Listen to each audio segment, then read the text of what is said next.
sehingga kita dapat berkumpul di saya. DPD Asosiasi Wartawan Profesional Indonesia menggelar dialog bersama KPU, Bawaslu, dan Polda Sumsel pada Kamis 21 November 2024 bertema peran media dalam mensukseskan Pilkada Serentak 2024. Dalam sambutannya, Ketua DPD PWI Sumsel menekankan pentingnya peran media dalam menyukseskan Pilkada 2024. Menurutnya, media harus memberikan informasi yang akurat kepada masyarakat agar tidak terpengaruh berita bohong yang beredar di media sosial. Ia juga mengingatkan anggotanya untuk memberitakan semua pasangan calon yang bertarung, sehingga masyarakat dapat mengetahui program-program dari masing-masing paslon.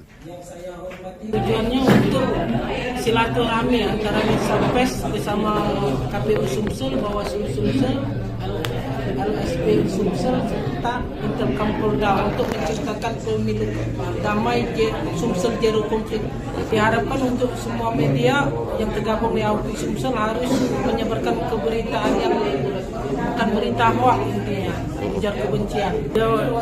Yang tergabung di AUPI Sumsel diharapkan tidak memihak dalam satu pasang atau paslon.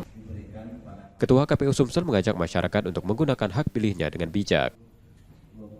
Tolong sampaikan kepada seluruh warga di Sumatera Selatan ini, hari Rabu tanggal 27 November 2024 itu hari yang diliburkan. Datang ke TPS mulai pukul 7 sampai pukul 13, salurkan hak pilih masing-masing di TPS. Itu yang paling penting. Kita jaga kedamaian Sumatera Selatan ini, Sumsel ini zero konflik.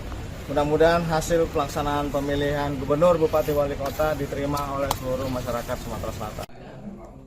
Usai dialog, AWPI mendeklarasikan Pilkada Damai, menonton bersama film Menepati Janji, dan membagikan stiker imbauan Kaptibmas kepada masyarakat.